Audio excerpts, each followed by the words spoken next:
I'm Lorene Roberts, your host, and welcome to this week's episode of Wow, Love, Light, Inspire, the podcast. This podcast is especially for women like you, women like me, just ordinary women who want to know more about life, more about others, and more about how things work and why they work, and how to live amazing, inspired lives.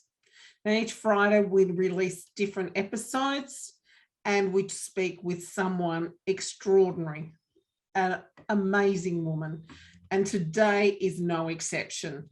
Today, we're speaking with my friend, Dr. Rosemary McCallum from Abundant Life Solutions. I first met Rose in 2014, and she just inspired me incredibly. And she went on to become my mentor. And I've been studying under her for the last, 8 years. And she's just an incredible woman. She has a doctorate in Metaphysics. She's qualified in counselling, behavioural science, life coaching, corporate, stress, pranic, healing, psychotherapy, training and assessment. She's written books. Each month she runs a monthly masterclass, which is for people all over the world, because there's one on Zoom as well as people can attend as well. She has loads of different programs and runs an amazing 3-day retreat each year in Phillip Island, just out of Melbourne, for those who want to attend. It's just a phenomenal weekend that way. Now, today I've actually asked her specifically to speak to you about inner child. Now, Rose does inner child workshops, and I must admit, I have done it twice. And I've had incredible insights into me, my childhood, why I behave the way I behave and what pattern is running me. And I've released so many emotions doing this program. I can assure you that Rose will inspire you. She will make you look inside, so then you become free to live your dreams as well. I know that you're going to get much from this conversation, as I know I certainly will. Rose is incredible and you will absolutely get so much from it. Now, if you do enjoy it, please come back, as a new episode comes out every Friday, and I'd love you to subscribe. Leave us a review, share it with all your friends, and let everyone know about us, because that's the only way we can grow. So you can follow us on Facebook, Instagram, or go to the website, www.lovelighinspire.com. Got it. Hello, Dr. Rosemary McCallum. So nice to have you on tonight. Or today. Hello, fabulous Lorene. Today, it's daylight saving here, so it's still a little bit today. So there we go. So lovely to have you on. I've done the introduction, so everyone knows that who you are and how that, I've worked with you for, I think, about 8 years now. So I've been. So, and that's not because you're a hopeless case, mate. Let's get that clear, in case people think you're a bit of a hopeless case. Yeah. Because you have a thirst to learn and a thirst to, keep growing. And that's what it's about. Never stop growing. No, never. And the funny thing is, when you get to the stage where you think you know everything, all of a sudden that falls off and you realize that you know nothing. And the more you know, that you know absolutely zero. Zilch. And you know what? That's often a good place to be. It's a burden knowing everything, but that's that new opportunity for growth. And it's, life is not a 12-week course. No, it's certainly not. And folks, I really hope you understand that, that you are evolving and growing every single day and changing and morphing.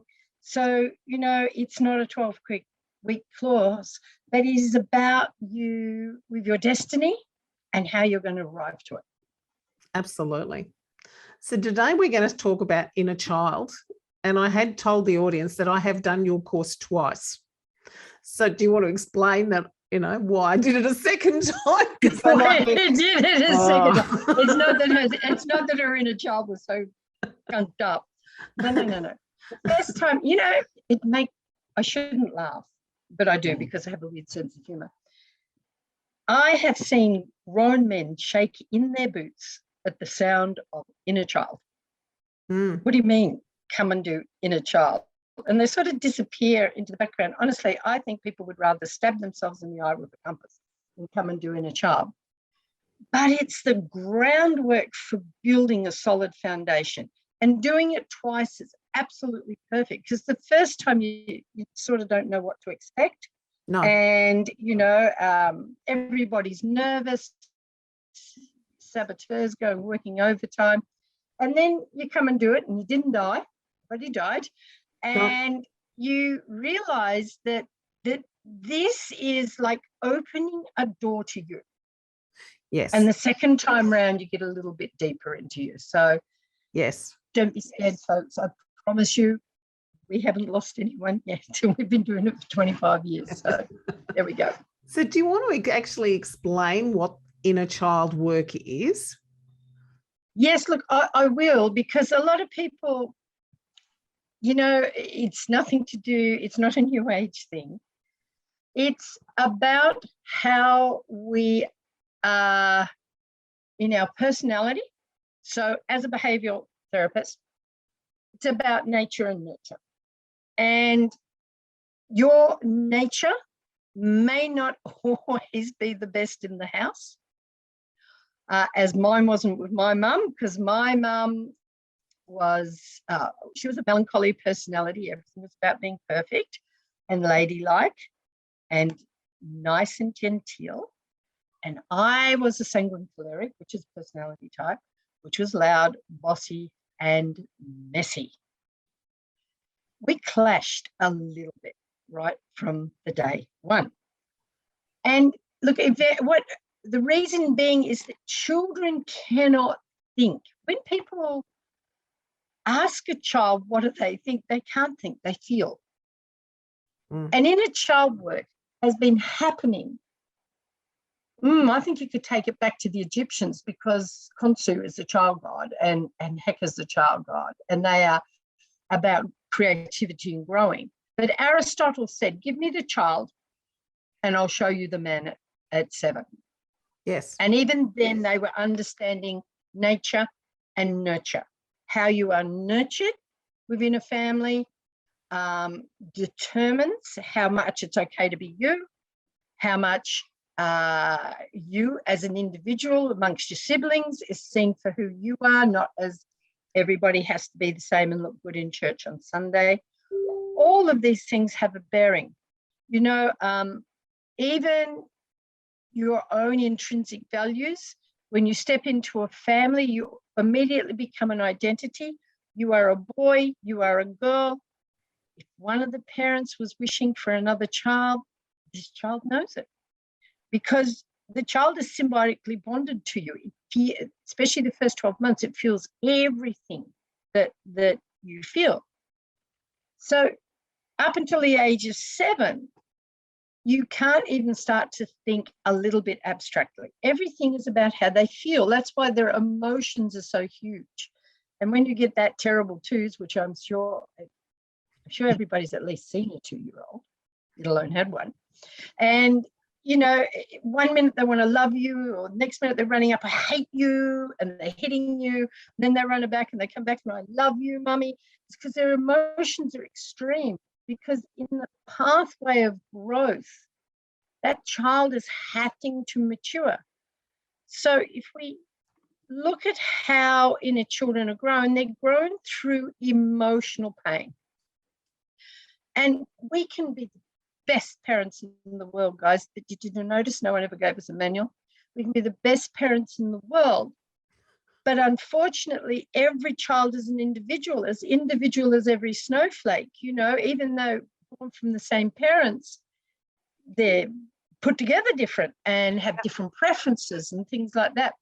Wonderful film for that is What We Did in the Holidays. Brilliant film with Billy Connolly and the 3 different kids and how different they are just in one family. But when a baby, Henry Heinrich, which is a bit awful to call him Henry Heinrich, but that's his name. Henry Heinrich, he created the scales for children being born. And between in the womb and to around 9 to 12 months out of the womb, the baby is symbiotically bonded to the mother. There is no separation. Where are we? Whatever mum feels, the baby feels. If the mum's in a war-torn country and fearful, babies feel, you know, or if there's domestic violence in a house. And a lot of study done on children nurtured in violent households. And I'm not just talking women here. Sometimes there's men who are in a domestic violence situation. And those children present with the same post-traumatic stress disorder as a soldier on the front line in Afghanistan. Wow. So these emotions that are so huge get pushed down into the subconscious, because children, unlike adults who remember that such and such did something such and such a date 10 years ago, children dissociate. It's the only way that they can get through it. And these go into the recesses of our mind, and they play out in our habitual behaviors. You know, my craving for sweets or you know, sugar was down to the fact that there was no sweetness in my life. I was very unwanted. And so that became my addiction. It was a way of filling a hole within me, you know. And all addictions are a symptom of some emotional problem. My full title is a psychoneuroimmunologist. I can't spell that, so we don't do it too much. No, that's okay, because I have to look it up every time I have to put it on a piece of paper for, you know, when I write a paper, and I go, oh my God, I don't know how to spell that. But that is what's in your mind, in the attic of your mind, your subconscious mind, is affects your neural pathways. Now, everybody talks about neuroscience. It's a new buzzword. That's just metaphysics and old talk, you know. Quantum physics, all the same thing. They've been around since Jesus was a boy. And they're what we call loops. And those loops are activated by sight, touch, smell, taste. The senses will activate them. So you might be having a good day and you're on diet 7,990, you know, and you're feeling really good about yourself, and something happens, the scale says one more point than it should, and you just immediately go and wreck it, because that's the old loop that's going around. So in a child, I see them as a necessity to bring them back to the truth of us. They're not some creepy Chucky kid in there. They're almost like what I call guardians, standing at the doorway when you've lost a piece of yourself. And it's called splits in the psyche. Every time there's a perceived pain, and it can be perceived, maybe you're being a prize little rat and, you know, you didn't get sweets that night and everybody else did, and it's not fair and blah, blah, blah, blah, blah. My parents don't love me, because that's the extremes of emotions. Emotions are black and white, good, bad, happy, sad. There's nothing in between. Yeah. So what happens is when a child under such dramatic emotions, they shove it down, and then they start to get sicky tummy and all of that sort of thing that goes on. So Alice Miller, she was in the 50s. She made a resurgence of inner child. It was very big around about the 1930s. It started to work. It came down from Freud, except Freud was a bit strange in his ideas about things, you know, always poor mother's fault. Yes. So Freud brought it in the 1800s, and then it sort of 1930s, it had another resurgence. 1950s, Alice Miller, she wrote the book, The Drama of Being a Child, and using art to express these caught in emotions that are stuck within our body. And that went for a little while, but we got busy with Vietnam War and all that sort of thing. So it keeps resurging. But now it's in clinical papers. You know, you can, if you want to read dreary medical papers, you'll see they're doing big studies on elderly people and inner child, especially dementia. And I've had them in my rooms, and you can see that they've gone back to resolve their unresolved hurts. And that's quite fascinating, you know. Gosh, you don't want to get to that point, guys. Let's get it done earlier than that. Oh, absolutely. So round about 2, where we go into what's called the terrible 2s, mum has to become unattractive, because that's what we call the birth of ego. That's when children start going, I do it, because they want to put the spaghetti on their head, they want to wear odd shoes, all the rest of it. And because parents worry about what people think, they stop the child from doing things. And at that age, shaming starts. It's really difficult, guys, to one day it's okay to pee your nappy, but the next day that's not so good. How does a child reason that? You know, so it's all sorts of things like that. The endless race for who can nappy train the child first. So the child goes into what's called counter dependence. Dad is very important at that age. And dad's job is to be protective, but not helicopter the parent, unless dad's a helicopter parent. And let the child go off on an adventure, but keep them with eyesight. And I bet you've all had it. They run off and they look at you and they laugh and you go, get back here. And you take one step, they take a step. It's a little bit like training a dog. You've got to run back the other way and they can't help themselves. I'll follow you with that. But the idea is to break from mum, because they're starting to find out who they are. The thing is that we forget, guys, that clocks go off in our body. And a child is already ready for an apprenticeship at 7.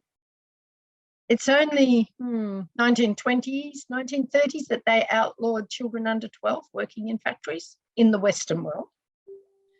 Children used to go to work at 4 years old. Told my lot that. Oh, you're as ready to go to work.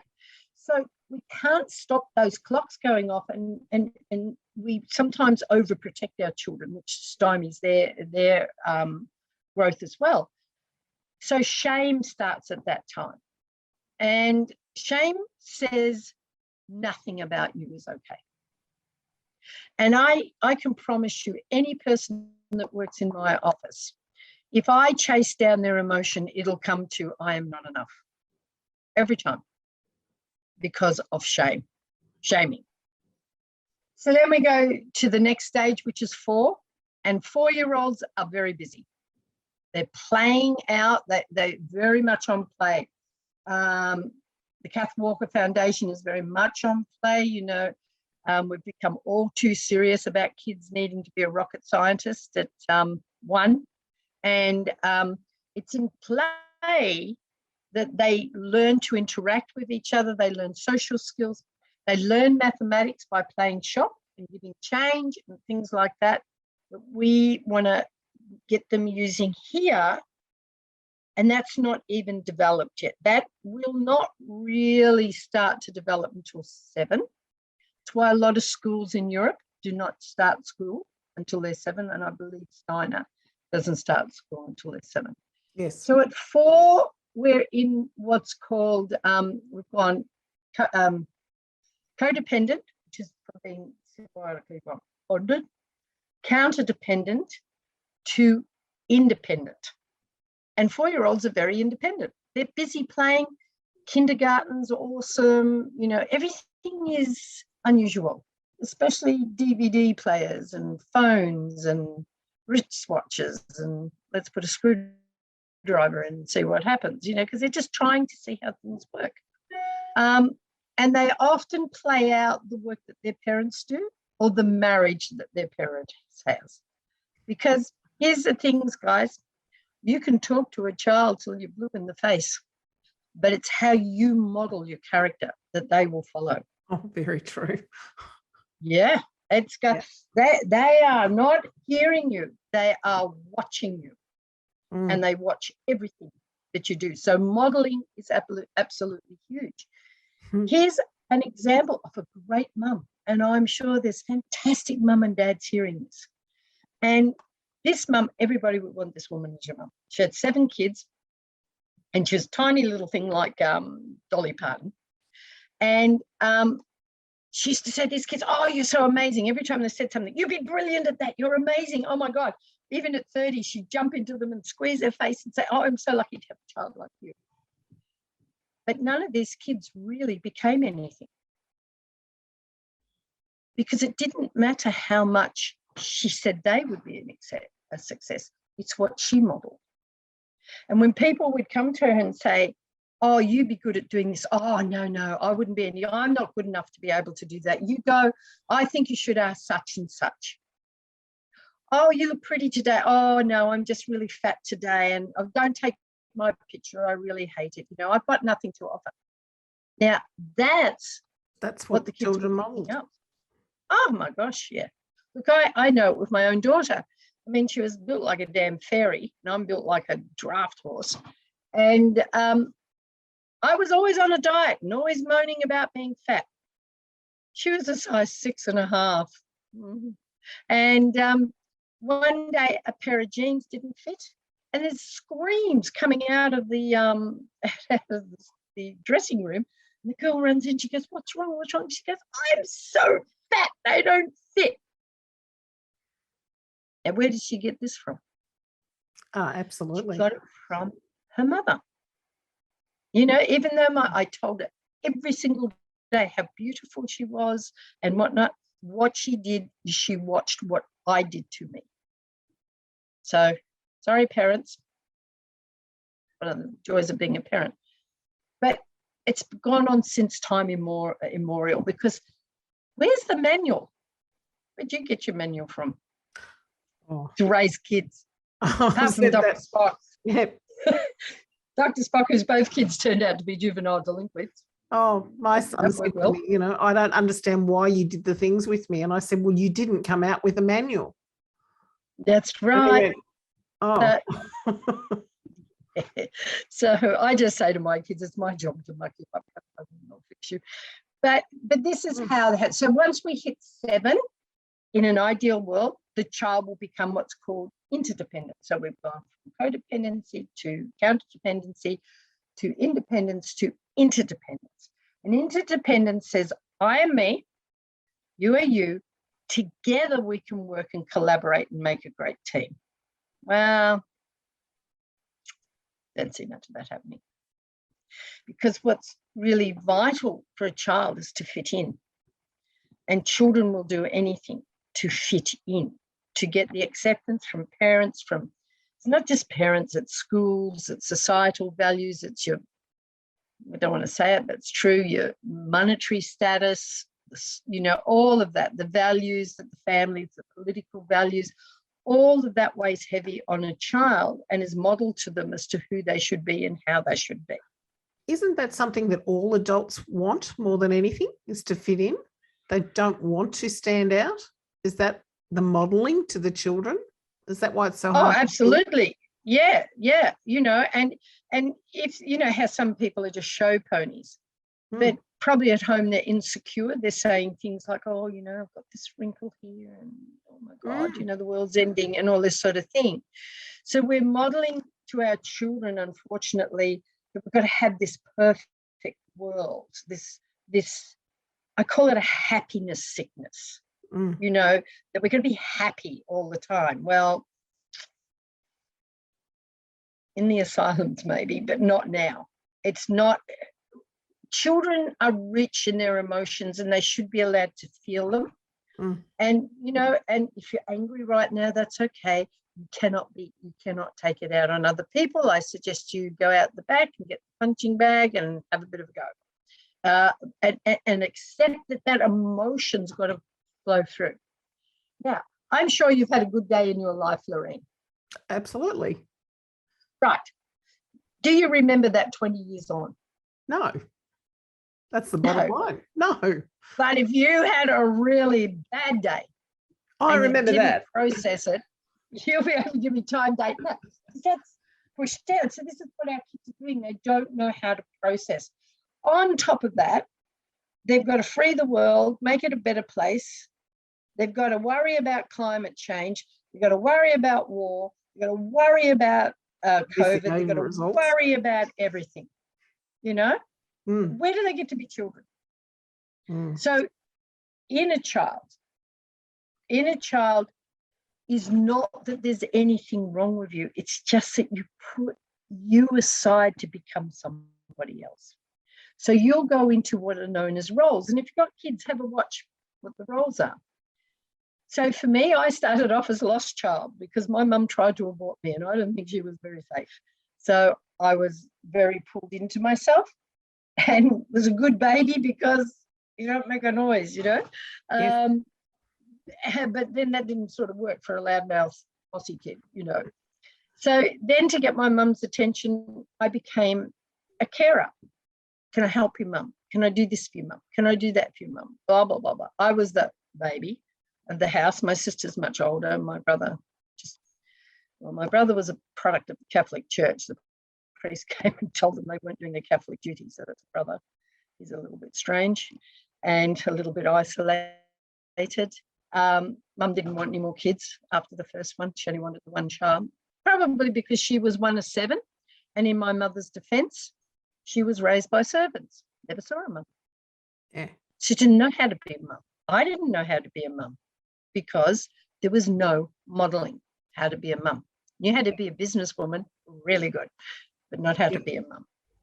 Yep. So as we start to stop with all that, oh, I can't go there, it's too scary, which is quite interesting for adults. When I get young kids in, they're amazing. They get this inner child whack like that. They just do it, they write to it, all done, job done. Adults, oh my goodness, anybody think I'd ask them to crucify themselves or something, you know, because, oh, I'm scared to go there. I said, what are you scared of finding? I said, I don't know, I'm just scared. And I said, well, what if it's something really important to you that's going to change your life like it changed my life? How did it change your life, Lorene? It made me understand why I was the way that I was. I understood the roles. Before that, I didn't realise, although, you know, subconsciously I knew that I was the good girl and all of that. I realised the over-adapted good girl. Yeah, I didn't realise that I didn't have a voice because of that. So that gave me a massive thing. The other thing that I also learned was that I'm allowed to be angry and angry is okay because I'd never been angry. And the one time that I did get angry, you know, it was like, oh my God, I got to shut that down. What happens if I lose control ever again? Oh, blah, blah, blah. When I'm angry, I go, you're angry. You're allowed to be. Yep, that's fair enough. And I actually feel that emotion. Before that, and that's fantastic. I'd never felt that emotion. Yeah, you know, we often get prescribed antidepressants like lollies. And we are our own antidepressant because it numbs everything. You know, there's a quintessential energy of loneliness inside that we try to fill up through addictions, people, places, times, and events, but we're lonely for us, for the truth of who we are.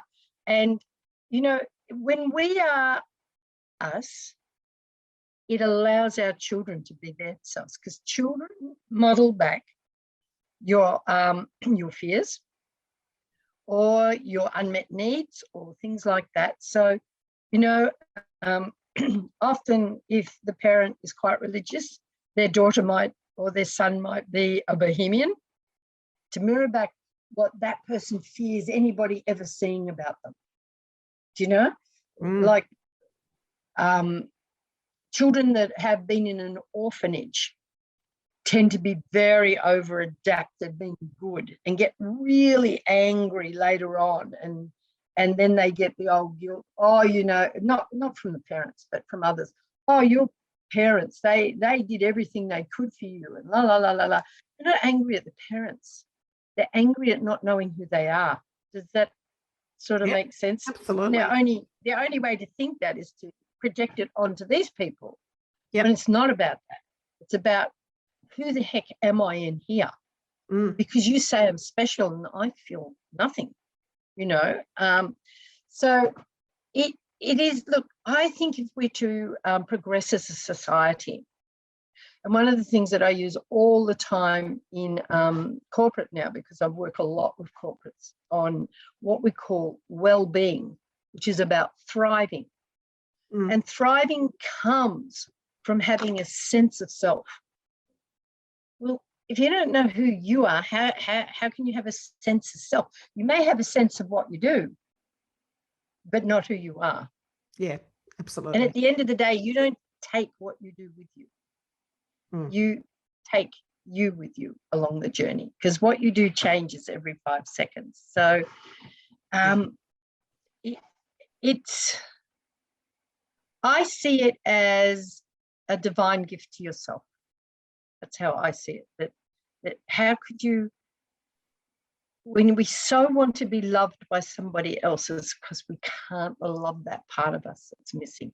And then we become complete, and then we become interdependent. So there's not the pressure on the relationship for someone to meet your needs, and that eases the relationship up. It brings air into the house. Children are very good at picking up tension in the house, guys. If you think they don't know you're having a fight, they know. They know. This Mags used to come in, she'd go, "Oh, you two have had a blue." "No, we haven't." Go, "Yes, you have. I can feel it." "Oh, all right, okay, sorry. Just get over yourselves." Yes, Mum. So I hope that sort of got people understanding a little bit. It's such a deep reservoir of understanding, but it is emotional pain that has never been expressed and never been allowed. Yes, absolutely. I remember the second time I did it, I actually I couldn't sit in the classroom and sob and howl like I really wanted to. So I left and walked down and found a swing, and I sat on the swing and I sat there and I just howled and sobbed and howled and sobbed. And there was a laneway walking past, and someone walked past and said, "Are you all right?" "Yes, go away." I'm fine. I'm having an inner child moment.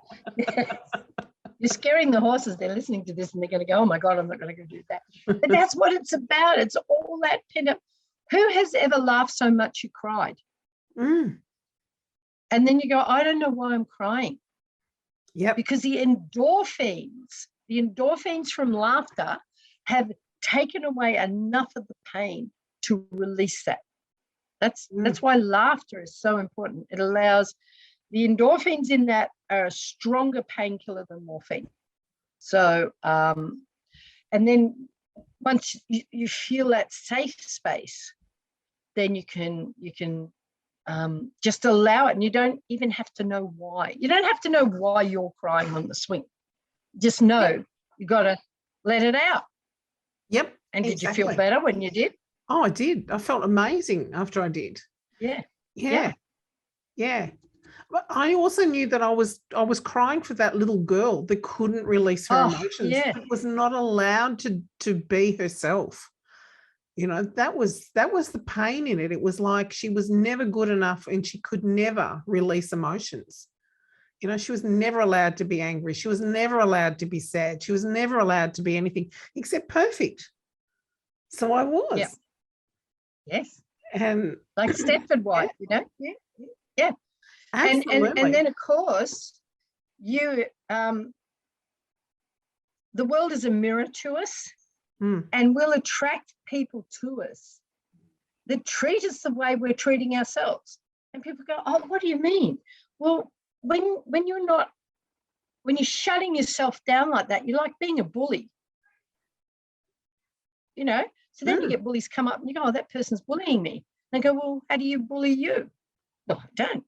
I said, "Well, if you were my lover, how long would I hang around based on the way you speak to yourself if you spoke to me like that?" "Oh, probably not very long." You know, I hear people all the time, "Oh, idiot, stupid, oh, you fat pig," and verbally abusing themselves, because that's what's happened to them growing up, and not necessarily from parents.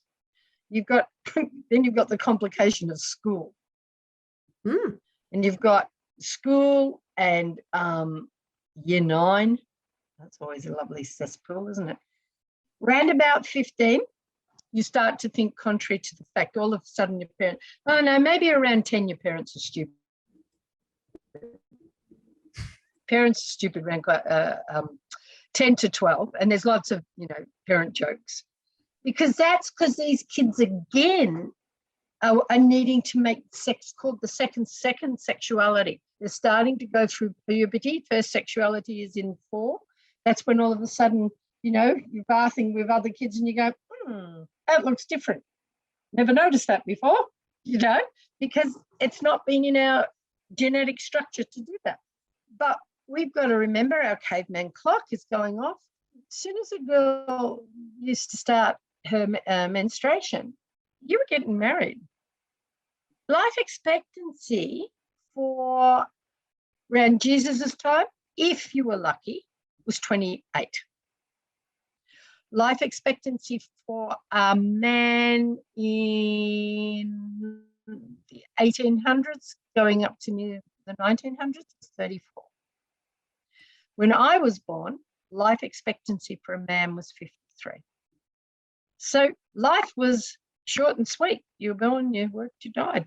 You know, now we, through better food and medicines and vaccines, dare I say that word, things like that, you know, we don't have smallpox. We don't have all those things that bump people off, for want of a better word, you know.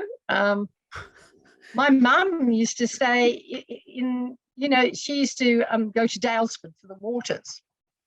And there were sanitariums full of people with tuberculosis in there, you know, trying to get well.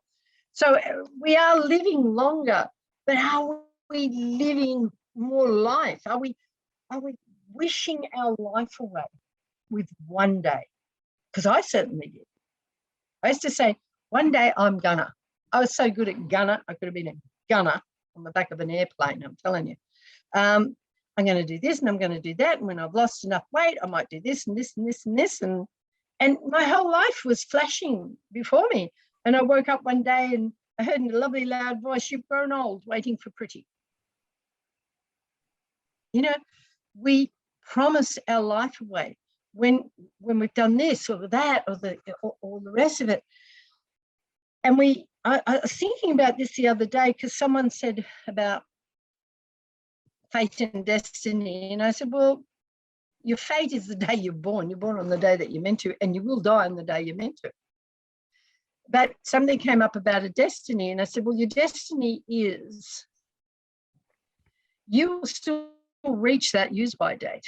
But how you get there is totally up to you, whether you are healthy, whether you are excited and joyful through life, what choice or make. you're miserable, or you're like my poor mother-in-law who was curled up in fetal position for 4.5 years, blind in a hospital bed. Yep, it's the choices we make, isn't it? The choices we make, but the problem, the choices are directed by emotions. Now, my 70 to 90% of all illness is psychosomatic. It's linked to emotions. We don't have a mental problem. Sorry, doctors.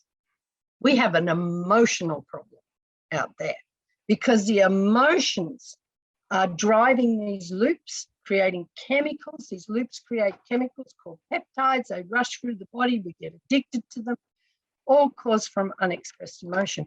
So you can chase pretty well every disease back to an emotional blockage.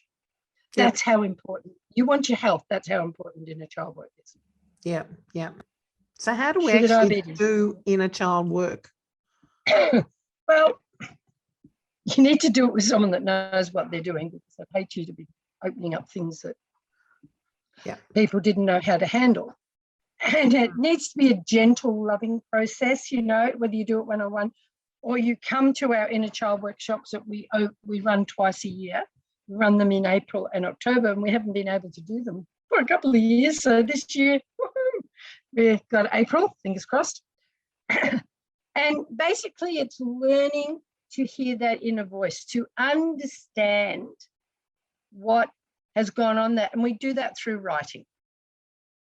And we get you to use your non-dominant hand, because your brain will make up all sorts of rubbish. Because this little bit here, the spaghetti bit in here, the neocortex, is responsible for 97% of all your decisions, and every decision runs through, is it safe, is it certain, will there be cake? If you're saying, what, will there be cake? But This is all about keeping you safe. If you're going to pull up the past, that's not safe. So we use a non-dominant hand because it's very foreign for I'm right-handed, so it's foreign for the brain has to concentrate on moving the pen. So it's occupied. You got to keep that damn thing occupied because the monkey chatter in there is going to go off. And it's done on your own, and then it's shared in a very small group. Because what has to happen is the child's pain has to be witnessed. And it never ceases to amaze me. I can have 40 people in the room, which I'll never, ever do again. First when we had 40 people in the room, that was in that room. Oh, wow. 40. They were hanging from the ceiling. Oh. I like to keep it maximum 20. And we get very small groups of 5. Every time those groups are like a mirror to each other. This might be the orphaned group. This might be the carer group. This lot over here are the mascots. They're always good fun to try and deal with, and they're trying to be funny with each other. And they all attract each other. But the thing that's beautiful about that is that they understand the pain that the person is going through. It's so true. The empathy in that room is palpable. And it's not about sympathy or you poor thing, because that doesn't help anyone. No. Empathy says, I understand how you feel. Absolutely. I felt. So all of a sudden someone says, you did? Because everybody feels they're the only one on the planet that's so mucked up. You know, there's some sort of something wrong with them. And then, then we will read them affirmations. And some people will get really angry at an affirmation, and you'll tick that one off because that's one is a point of pain that, I'm glad you're a girl or I'm glad you're a boy, and the parents haven't wanted that particular sex. That person is likely to get angry about it. But everybody leaves that room with brand new friends who know more about them than anybody, and a lot more, and hope in their heart, hope, that expectation that I can change life. Look, you're not going to, and so I say to you, you're not going to go in there and, oh my God, you're all here, cute, and you walk out and you're, walking in water. No, you're opening doors. Harry Potter is a classic example of inner child, fantastic example of the child who's misplaced and sleeping under the stairs, and so, or on one-on-one we can do it. It's a much longer process. You don't get the witnessing, but you get how to do it, and we give you our famous GF letters. Why? Probably can't say that. No. I'll leave it to your own imagination. Good Friday letters. Why is witnessing so important for us? Why do we need that? Okay. We need that because no one's seen us for who we are. One of the children, what is so important for children is eye contact. That's why Michael Carr-Gregg, who I really respect, he said 8 minutes of quality time, eye to eye with a child. For an adult to be mentally well, you have to look into the eyes, not on a screen, physically look into the eyes of 10 different people a day, and not the same people every day, to be mentally well, to be mentally healthy. Because we need to be seen. Yeah, well, yes. We're all screwed. My dogs look at me, but they don't count because they're biased. They think I'm amazing. But the thing is, the whole point of an identity, why we wear what we wear, is that we need to know we exist. This has been since time immemorial. This is why there's statues to people, like the Egyptians made statues to everything, to say we existed. We spent a lot of time in the children's hospital with our daughter, 6.5 years in the children's hospital. A lot of children died in there, in and around us. And they would hold their parents' hand and they'd say, you won't forget me, will you, Mummy? The fear of us being forgotten, whereas old people regret. I think that's worse. Mm. So when we are seeing, they did a thing on children, created an inner child in this poor kid. I don't know how old the baby is. It's a long time since I've had babies, but it's in one of those sort of sit-up rocker things. It's obviously not sitting up by itself yet. You know how babies get all laughy and she's goo-goo-gooing the baby and all this sort of thing. She's deep into the baby's eyes and oh, I just love you. I don't know why we talk to babies like that, but we do. And I talk to my dogs like that. Baby's laughing and there's dribble coming everywhere and mum's like, oh, I just love you, darling. And says mum, and she's got direct into the soul of the child. Then she turns away because they were proving in a court case how orphan children these orphanage children had actually burnt the orphanage down because they were so badly treated that they thought the only way to escape was to die. So she turns her head away and baby's ha, ha, ha, ha, like this. And then all of a sudden you just watch the life go out of that baby as the mother didn't re-engage and it started to cry and cry and cry and sob because it no longer had a mirror to see itself. Seeing us in another person is absolutely vital. Why do you think you want to fall in love? Because you want to be seen. You want to be valued. You want to be something sacred to somebody. That's why we're forever wanting to fall in love, because we can't be sacred to ourselves. And I always laugh when people go, oh, I love them, but I'm not in love with them. What the hell is that supposed to mean? It just means that they're no longer getting their codependent fix on somebody sees me. You know, in the corporate world, recognition is vital. And when it's not coming, it's, you know, people become disengaged, productivity goes down. Everything's the same with children. Worse with children because they haven't found their identity. That's why it must be witnessed. And when they cry, they must be not touched. Just don't take them out of their crying. Allow them to finally feel what it is to go, oh. You know, it's like a nausea that won't go away. And when you allow that nausea to come out, then that's how it is. But this is where relationship dysfunction comes, because usually two lost people attract two lost people. Oh, very true. My first husband and I, we were both, our mothers didn't know how to mother. His mother had been in boarding school since she was 4, you know, and the parents would say, oh, we'll be home for Christmas, honey. And then she'd get a message, oh, sister such and such will look after you because, oh, no, you know, we're just busy and we'll be home. So she learned buying things was love. We bought you a racehorse instead. Good. Can I take it to bed and cuddle it? You know. So she learned the buying things. And she was a nightmare. She bought our kids everything. They never knew what it was to go without, so they never valued anything. She's a multi-millionaire.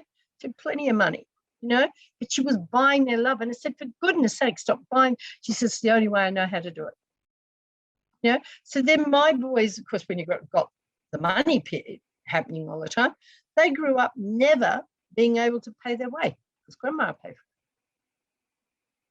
it. Until she died, and then they thought I'd do it. And I'm like, oh, honey, sorry, you'll find it. So, you know, it sounds all very terrible. And if you haven't had kids, you're probably going to say, I'm never going to have kids. But it doesn't have to be like this. It is resolvable. It is absolutely resolvable by learning to care for you. And it all starts from that first split in the side. And we just knit it back in through acknowledgement, asking this little person in here, what do you need from me? You know, when we're doing a child work, I say, what lollies did you love as a child? And they said, well, you better buy some on the way home because your inner child's going to give you hell if you don't, you know. And it's just that acknowledgement of what, and most of the time, they just want to be acknowledged. That's why we get titles and all sorts of things, because we want to be a somebody in a world of nobodies. So how do you actually know that you've really healed your inner child? When you no longer react to situations, but that won't necessarily mean that you've healed the habit. Does that make sense? You're right, don't off you go. The habit, the habit is an automatic response, you know. It's called muscle memory. I used to have a sports car. I'm getting too old to get into a sports car. And I was laughing at myself driving through the city one day because it's a very low gear ratio, and you've got to drive this car. And it was going rumble, rumble, rumble, and we were in toe-to-toe traffic, and I was watching my hand changing gears, and I wasn't thinking about changing gears. That's called muscle memory. So when we get stressed, for me, if I get stressed, straight to the chocolate tip. I'm not hungry. I don't really need it, but it's a habit. So we have to break the habit of being ourselves. Does that make sense? The habit of the roles. And look, the roles aren't bad. They teach you incredible skills, but they all come with a deficit. So for me, in the role of the carer, I'm fantastic in the crisis. You want to have a crisis, guys? I'm there. I'm good at it. But if you ask me what I wanted, nothing. Where would you like to go? I don't know. I don't care. Wherever you want to go. What do you want for Christmas? I don't know. Nothing. And that went on for a few years until my new husband sort of said, this is ridiculous. So he bought me nothing for Christmas. That went down like a lump of lead. And he says, and I'm not going to buy, because if you really love me, you would have bought me something, if you could see me. And he goes, I'm not buying you anything until you own what you want. So that was harsh. And it was really hard for me. They find it difficult for praise. And that damn Jen Knox, every retreat should organise a present. Now I can receive it. I still hold my breath a little bit. So you start to see the habit. That's the next thing. You see the habit. You know the habit, but you have to make choices to change the habit. You cannot blame your inner child anymore, unfortunately, because they're quite happy off doing what they want. It's just muscle memory, and that's where it's going. If I asked you to fold your arms, you'll automatically fold them whichever way it is. And then I ask you to do it the other way, and it'll feel very odd. I don't know why it sits on top of my boobs when I fold it the other way, but it does. And it's uncomfortable. Being the best version of you is uncomfortable. When at the bottom of the belief system is I'm not enough. So you feel like you're being phony. And it's not about fake it till you make it. It's just about tiny steps, isn't it? Tiny steps. We're not A to Z in the fastest possible life. It's about life choices. And when people say, I want to get a life, no, you want to bring life to what you do. That's what the secret. Inner child is the creative child. It's the child with the imagination that can bring joy that an adult's not very good at. So I hope that's answered that question. Yeah. And for me, the biggest realization was that I actually was picking up on things. And that's when I knew that I'd sort of half made it. I catch myself saying things. I would catch things and I'd go, oh, that's interesting. Yeah, and that's how you've got to be. You've got to be curious like Alice. Alice is such a wonderful story, Alice in Wonderland. It's a metaphysical story of losing yourself as a child. Alice is a Victorian child. She's 7 years old, into her apprenticeship of being a fine lady. So she's going into a corset. She has to stop all this wild running around. And her little story of going into Thugly Wood is our neural pathways. She's gone round and round in circles. And the caterpillar goes, who are you? And she goes, well, I hardly remember who I was yesterday, let alone who I am today. As she's starting to morph and find her way out, of it. And of course, the sequel is that she's finally got rid of the mirroring having to happen and moved in to find herself and become a queen. So wonderful story for inner child. Harry Potter. Oh, so many of them. Brilliant stories. Secret Garden. Now there's a tortured inner child with the 3 children in Secret Garden. There's Mary, whose parents are socialites, and he's trying to climb the army ladder, and she's in India, and she's got an Aya to look after and everything. There's Dick and the magical child who talks to the animals and whatnot, and then there's Colin, the sickly child, who's not allowed out of bed because he's weak and all this sort of thing, and how the children heal each other. And that's what happens in a child. Not you adults, you got to get out of the way. The children heal each other. And it's so beautiful when you see it happen. You go, okay, snap, got it, it's coming. My best one was a bikie. He was fantastic. I'm not going to say what bike group he was in, get chased around, but we started doing inner child work and he was really open to it. And then he goes, there's your check. I said, oh, what's that for? And he says, oh, that's your stupid workshop. Oh. And he goes, I said, you sure you want to come? I have to come. Oh, all right then. He said, but you won't make me cry. I go, all right. I'll take that on as a challenge. He blubbered from the moment he walked in the door to the moment he went out. And he goes, you bitch, you made me cry. I said, I didn't make you cry. I didn't do anything. He goes, I feel so damn good. I said, good, get on with your life. Yeah. He was really gorgeous. And he went out and changed his life. Totally changed his life. I love the young ones coming. Young ones that we don't use, unless the child's really mature, anywhere from 13 up, but they just get it. They just get it straight away. Maybe they haven't got too much rubbish on their head by that age or something, but they embrace it and run with it and go with it. So, wow, imagine if. But it is about how much life do you want to have? Yes. And how much life have we stopped having because of these? It's truly sad. Oh, it's life that can be, watching a sunset or something like that, and we don't, which is so busy. Very true. Very true. So guys, don't be frightened. Inner child work is really, really important, but make sure you do it with someone who knows what they're doing. That is equally important.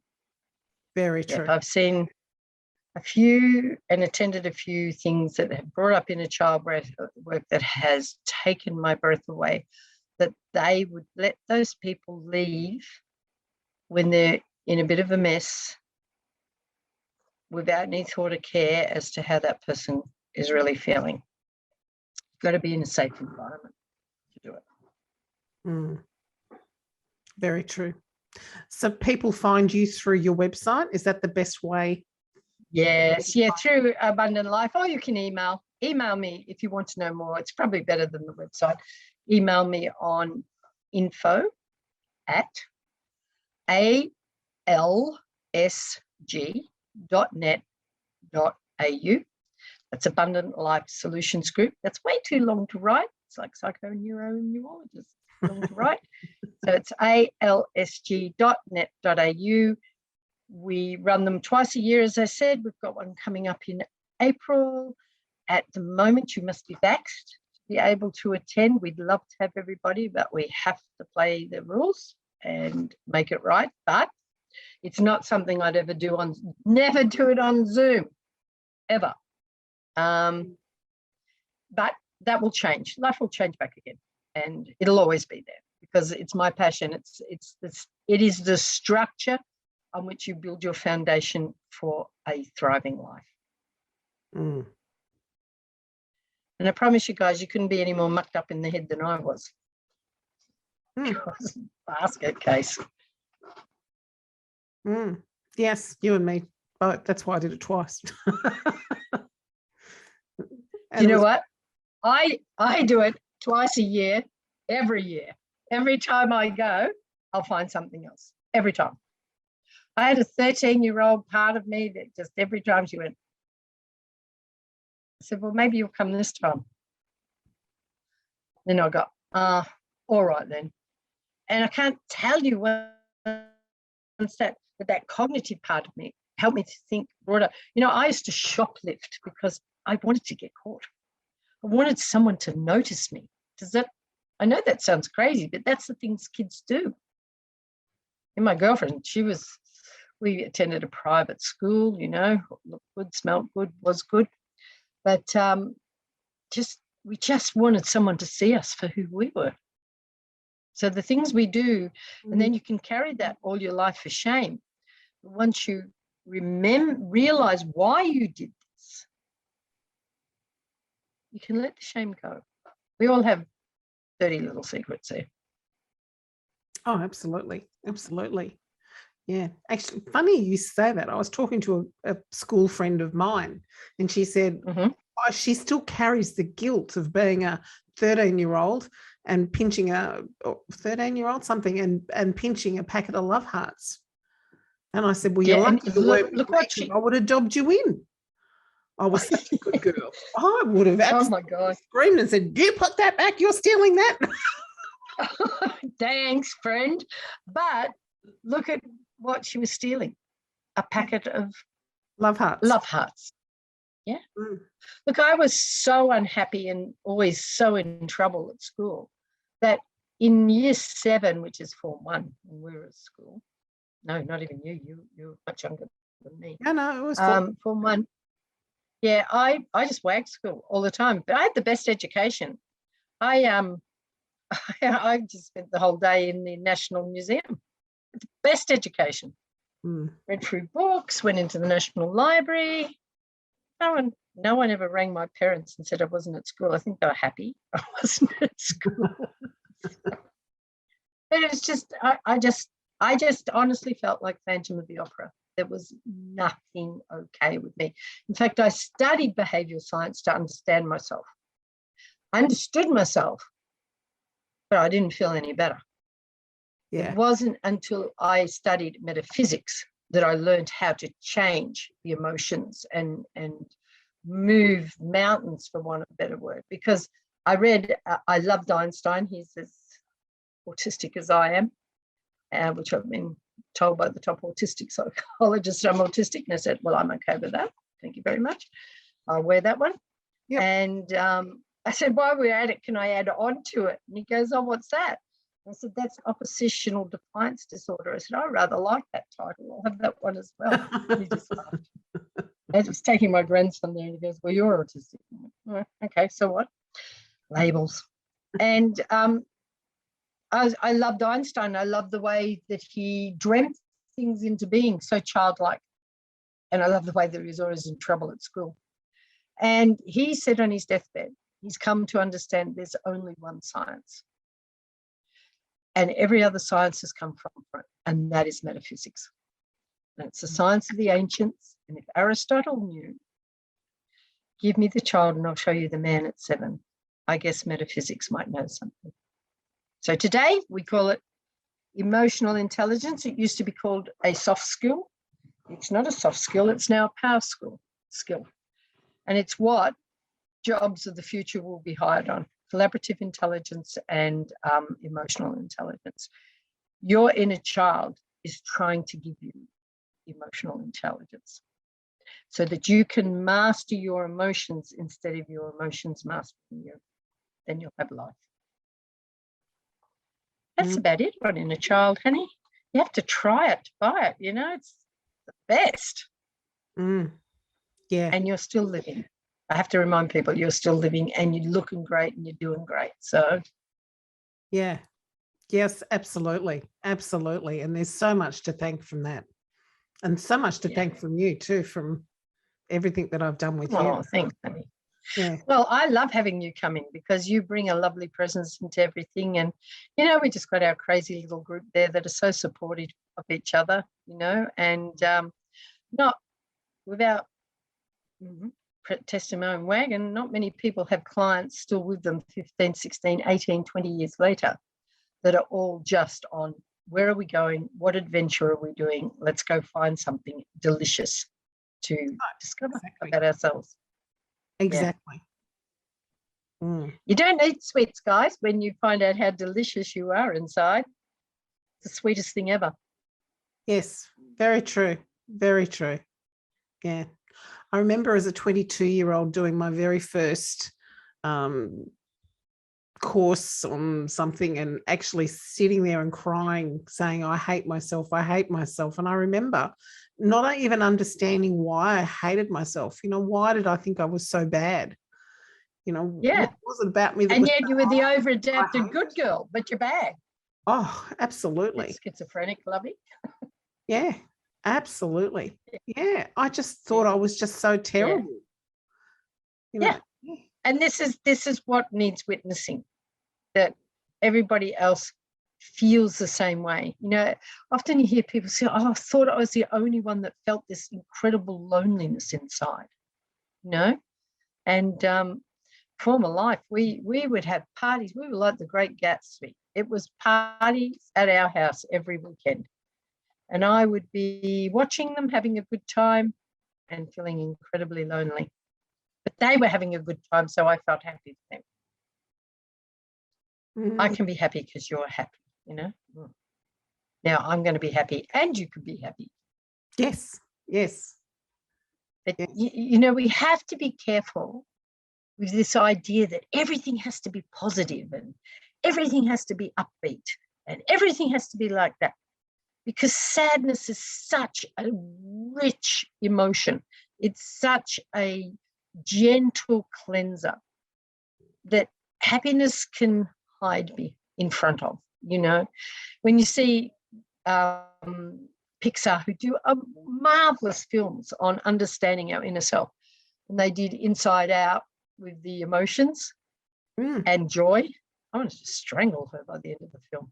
And as we see, that it was sadness that gave this girl this richness of understanding. There's nothing wrong with our emotions when we understand them. They're energy and motion that move us along a certain course, that we can be master and tiller of the rudder as to where we end up, rather than Flopson and Jepson at the bashing up against the shore. So, yeah, and that's the whole thing about it. But look it up, guys. You'll see millions and millions of articles on it now. Some are a little strange, but that's okay. Better get the word out there. There's one amazing story of tragic story, but she became a huge, gosh, I can't remember her name now. She's possibly passed by now. A huge exponent of inner child within the Jewish community here in Australia. She was 12 when the war started in, I'm going to make it up, probably Poland, I think. And they were herding up the Jews onto the truck, and she was just about to go around the corner, and the mayor grabbed her and said, don't go around there. He said, come with me, I'm going to hide you. And they hid her in the basement of the town hall. And that girl was there for years, and every day males came and raped her every single day. And they said, how did you survive this? And she said, there were books in there, and I'd read the books and I would go into that world. See how the inner child dissociates and goes into the world? Hello, I'm good at that. Yeah, going into the story. And when she came out, you know, it was tough enough without that sort of thing going on. She'd lost all her family. And at 84, she was still an amazing exponent of inner child work here in Australia. She was just a godsend, a shining light, you know, for people, and worked with a lot of the kids that got sent out from England, you know, on the boats. Yes. That wonderful film, Oranges and Sunshine, tragic film, true.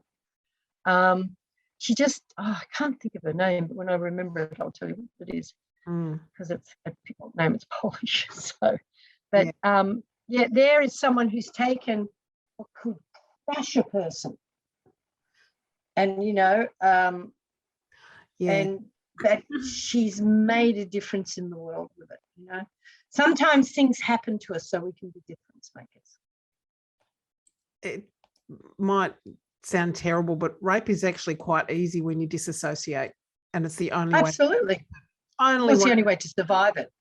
Yeah. The only way to survive it is to go somewhere else. But unfortunately, when you come back again, and there's no one to support you, no one to believe you, no one to that's where the damage is. And nobody ever believes it because there's only you and him. That's exactly right. And it's a very, very difficult one that I've worked with a lot of clients who have been molested and whatnot, and difficult. And we can say this is an evil world, but it's not an evil world. It doesn't have to be an evil world because there are good people. There's way more good people in the world than there are people, and not to give them any excuses, no excuses, people who are so shut down from their emotions inside that they have to hurt people because they're hurting. And that's, it never excuses the behavior. And this is the same with forgiveness. It is never about what happened to you. That never has to be forgiven. It has to be integrated and whatnot. It's about forgiving yourself for allowing it to keep hurting you. Yes. Because the perpetrator's gone. They don't care. Yes. But you're reliving it. And that's what an inner child does. It relives it over and over again. Yes. From a smell, from a sound, for me, I couldn't bear silence. I simply would get into fetal position and do this and rock backwards and forwards in silence. Because my mother from a very early age used to just not talk to you for days on end. I'm talking pre-primary school. Come home from kinder, hi, mummy.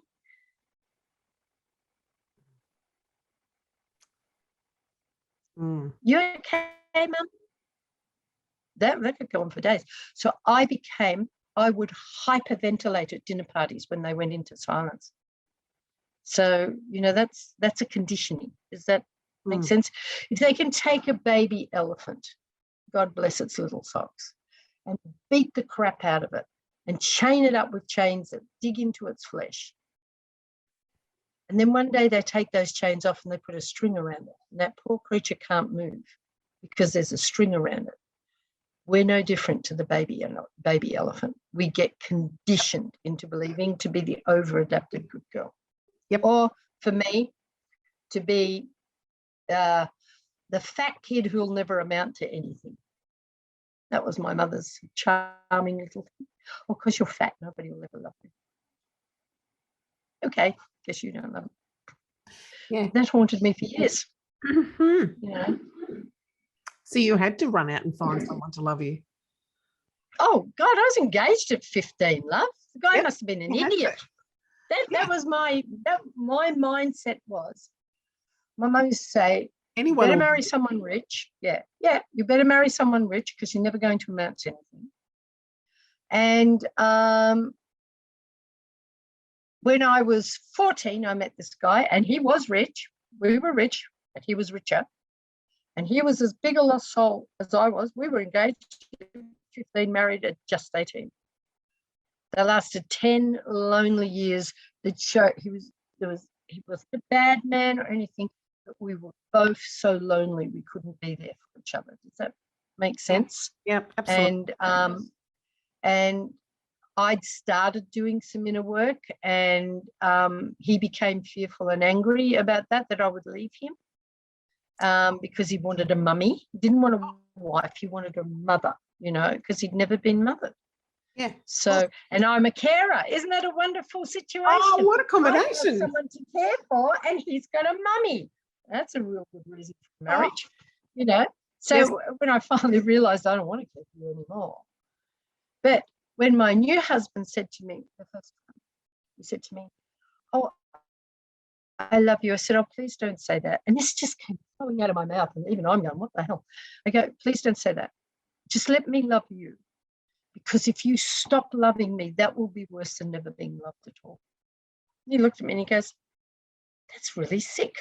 And I went, I know. And this just sort of flowed out of my mouth. And I just, next time I'm sitting there going, that is wacko. What the hell was that about?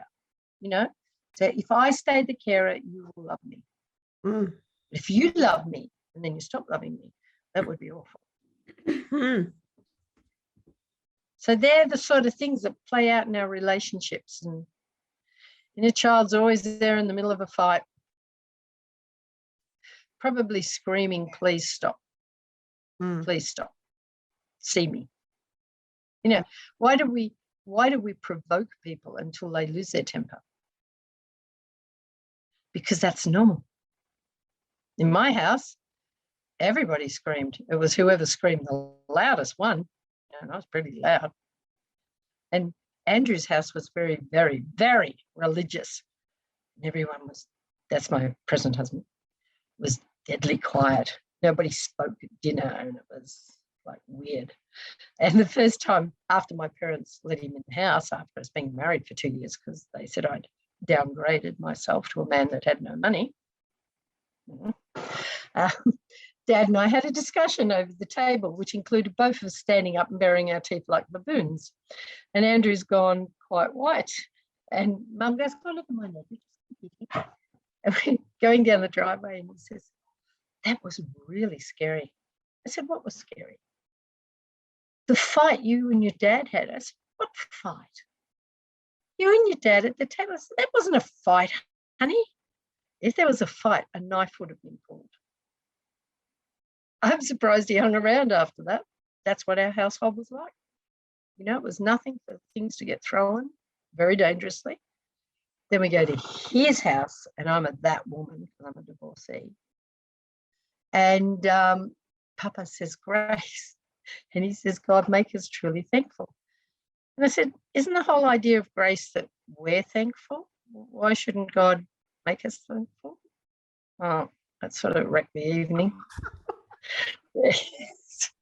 And so we just sat there and listened to like chamber music, and I'm like, come on, let's go home. And as we're going down the driveway, I said, don't you ever complain about my family again. At least they've got blood in their veins. But there's that conditioning. He was taught to never raise his voice. So I would pick an argument to get some energy from him, and he's not taught to change. So we've got the two inner children. He then sooks and says nothing. My inner child goes, oh my God, he's gone into silence. I go mental. And I don't know how we were still together, but fortunately we did inner child work and got it all sorted out. Because we were constantly sabotaging the relationship. Yeah. Trying to make it normal, which was, well, you don't like me. That's normal. Yeah. Yep. So I think it's important to have two inner child work with someone that's had a mucked up childhood, and they get to what's been going on. But we've all been mucked up in some way. Oh, absolutely. You know? Absolutely. Yeah. And we've all mucked our own children up. Oh my gosh. All my kids have done inner child. And when they're in the circle, I go, this might be useful. Don't forget when you were 4, you said you were leaving home. So I packed your bag and said, off you go. And then he's halfway down the drive and he goes, but where will I go? Get back. Crazy woman. You know? And he went, yeah, I do remember that now. I go, good. Well, you know, I suggest you process that one.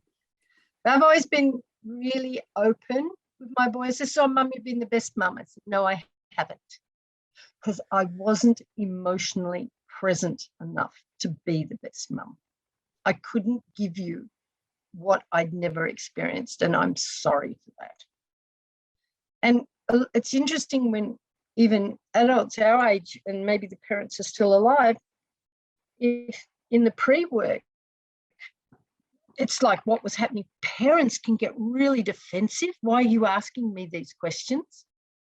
All I'm asking was what I was like at school, and they're worried that you're going to hate them doing it. Yes, yeah. See them for who they are. They're doing the best they can, unless they're really wacky parents. And what our memories are and what actually happened, sometimes two very, very different things. Totally different. My nearly 40-year-old daughter the other day said, I remember when you put me out of the car and drove off.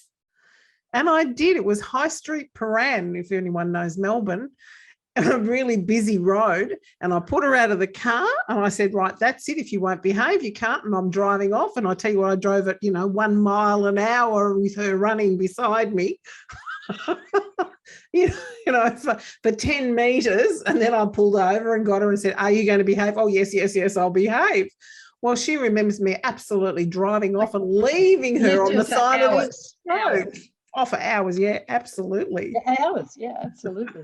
And that's it, because the emotion has been amplified and amplified. Every person leaving amplifies this emotion. Does that make sense? And she doesn't remember why she got put out on the side of the road, and she doesn't remember that it was only, you know, 10 meters, and that she actually behaved herself after that. Well, I'll probably see her in my rooms eventually. Yeah. So, but you know, it's never about parent bashing. Do you know, it's the hardest job in the world. Oh, you know, absolutely. It's so hard to be a parent, and it's a lonely job, and it's a criticized job, and you know, but you know what, just that eye contact, guys, they'll remember that, because that's so important to them. But asking a 2-year-old, do you want me to change your nappy? Sorry, guys. They haven't got the cognitive wherewithal to deal with that. It's lie down here, we're changing the nappy. Very true. No. Very true. Yeah. Thank you, Dr. Rosemary McCallum. You have been it's been amazing. Joyful, darling. You would. It's been joyful. And I look out there, look, if you are not full of life, if you're wishing some things to change, if you're feeling alone, don't suffer with that. Life is meant to be joyful. I love that in Soul, in the movie Soul. Watch the movie Soul. And, you know, 22 couldn't find its jazz to come to Earth. And then it haplessly gets chucked on Earth. And it goes, I found my jazz. Life is jazz. And it can be when you see it through the eyes of the innocent child, when it becomes curious and whatnot. But when we have a wounded child, we can only see despair or wait for the next Damocles sword to fall. So do yourself a favor. You know, if you want to get a bit of an understanding, I'd suggest you read Shirley Smith's book, Set Yourself Free. It's a little bit of a hard slog, but it will give you a really good understanding of how it happens. And it's so easily, it's Pavlov's dogs. Bell rings, dog salivates. It's conditioning. And it'll just give you that understanding. If you would like to explore it further, please drop me a line. We can do individual inner child. I've got clients in Denmark and China and England and one in Iceland, which is interesting. The time zones are very strange. And they have done amazing work with that. So we can do it by Zoom, but to do a full workshop, you need to be present in that. And we do have people come from all over the world to our workshops. So, absolutely. So Set Yourself Free by? Set Yourself Free by Shirley Smith. Shirley was here in Australia, a fantastic relationships counsellor, but she's gone back to the States now. So her book's readily available on most of the book places. Yep. Except I don't think it's on Audible. It may be now, but, you know, because a lot of my truckie guys went, I'm not going to read a book, love. I said, if I can get it on CD, would you? Oh, yeah, I'd listen to it. I'm not reading a book. I can understand that. That's okay. So it may be on Audible by now, surely. But she really helps you understand the different roles and get you prepared for understanding. And your email again? Is look, you can do info. It's easier, less words. Info, INFO, at A for Apple, L for Larry, S for Sam, G for Gamma, ALSG.net.au. Beautiful. If you put in Abundant Life Solutions Group, it will come up, and it does have a contact page on it. But I don't go in there very often, so perhaps email me direct. I'm not the most techno person in the world, guys. So I can deal with your head, but not with technology. And you're good at that. Thank you again. Thank you so much. I'm sure. Look, It's been the best. And thank you for being the voice out there and the love and the light and the inspiration in spirit to come up with a new way of being. That's what inspiration means, to be in spirit, to have new thoughts. So awesome. Thank you. You're most welcome. Thank you for having me. Thank you guys out there. And if you find yourself in fetal position after this, give me a call. Didn't give your phone number, huh? Thank I you. can give my phone if you want it. No, just email me. That's the easiest way to get me because my phone's off 24/7 with clients. So email's the best. Yep. Thank you. Thank you so much for listening to this episode of Wow, Love, Light, Inspire the podcast. And I hope you got something from Rosemary McCallum's episode today and enjoyed it just as much as what I did. If you want to know more about what Rosemary does or you want to contact her, you can always go through her website. So www.abundantlifesolution.com.au or her email address, info@alsg.net.au. So it's info@alsg.net.au. New episodes of this podcast are released every Friday. So if you enjoyed it, please share it with your friends. Subscribe so you never miss another episode, and leave us a review. You can follow us on Facebook or Instagram, or you can go to the website www.lovelightInspire.com. Thank you to the producers who've put this together and our guest, Dr. Rosemary McCallum. She's given her time and her knowledge and shared it with us all. And what a wonderful, wonderful interview it was. Please remember that the information spoken about today is just general information. And if you need some help, assistance, or more information, please consult with an expert. Don't try and do this work on your own, and get professional advice specifically for you. Thank you.